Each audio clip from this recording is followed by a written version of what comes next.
Hello YouTube, it is your boy B3 back with another kicking action figure review. Today we're reviewing a figure I've had for a while but never got around to reviewing. It is the mighty Morphin Tyrannosaurus. Yes, this is from the Hasbro Power Rangers Lightning Collection and it was a Target exclusive. I only ever saw two in the wild. Part of me feels like I should have got them both so they could stand on either side of my Dracon. I guess I was just hoping that they would make more of his minions, but they never did, and it looks like they're never going to make anything again. Yes, I know Playmates is doing stuff now, but we're not even going to see that till next year, and even then, there's probably not going to be any adult collectibles. It's just going to be kid stuff. But I still think this is a neat figure. All the ones I saw at Target had scuffs. It's hard to see on camera, but there are scuffs on the white diamond there. And they all had it, every single one, which wasn't great. But this was a hard figure to find, so I'm just honestly glad I could get my hands on it, to be completely truthful with you. He comes with many cool accessories like this big cape, which does come off if you want. You know, it looks weird without the cape, but that's fine.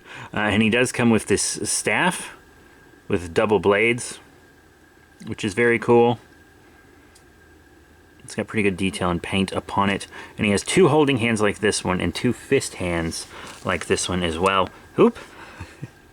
Here are the others. So one for each hand.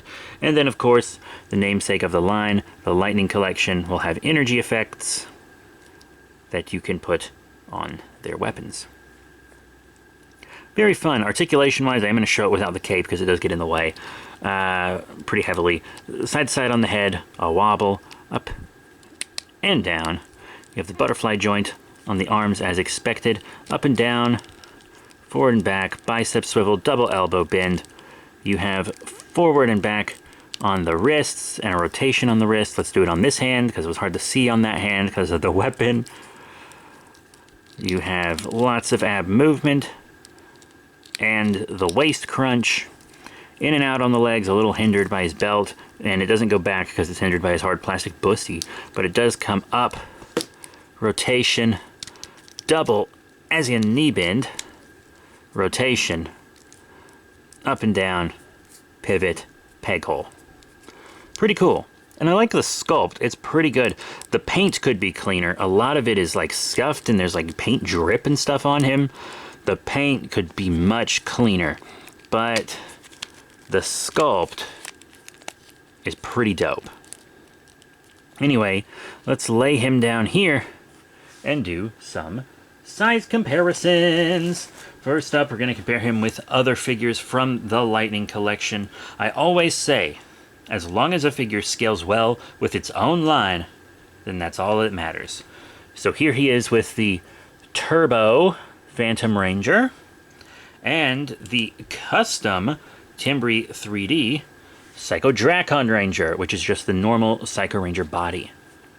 And I have reviewed these two, by the way, if you want to check out their reviews, but they scale perfectly well with Tyrannosaurus Sentry here. He would, of course, have to fight both these Rangers. He's considered a villain. And I would like to think of Psycho Dracon as an anti-hero. It's even, you know, pretty cool. But now let's show him with other toy lines, huh? How about another Power Rangers line? This is another Hasbro one that was more for the kids, for Beast Morphers. It is the Beast X Yellow Ranger. He seems a little big for her, but you could, like, make it work if you really wanted to. And then, to show him on the Super Sentai side of things, here's one that didn't get adapted and probably never will. The Bandai Japan Sentai Hero Series, 2 Kaiser, who is just way too tall. Sorry, folks, he is too tall. But Tyrannosaurus Sentry scales well with his own line, and once again, it's all that matters. So, what are my final thoughts on the Hasbro Power Rangers Lightning Collection Tyrannosaurus Sentry? Well, I really wish we could have gotten some of the others. At the very least, I think the Saber-Toothed Tiger,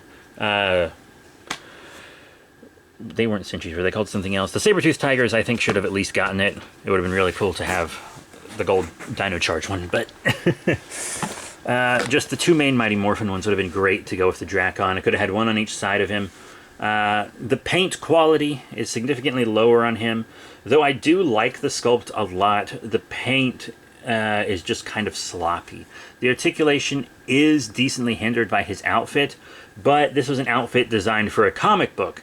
You see, the reason that a lot of Rangers have a lot of good range on figures is because they're based off live-action suits that martial arts are done in, so in the real world they would have had to have good range, but since this was for a comic book, they could move however you want, no matter what their design is, you know? So, I understand that that did hinder it in a way, in a hat, with a side of sauce. But that is it. I'm not sure what my next review will be. It'll probably be that Yellow Ranger, or another Power Rangers figure. I think I want to do a string of Power Ranger reviews. But until then, just check out all the links in the description below and whatnot, and I'll see you all next time. Bye for now.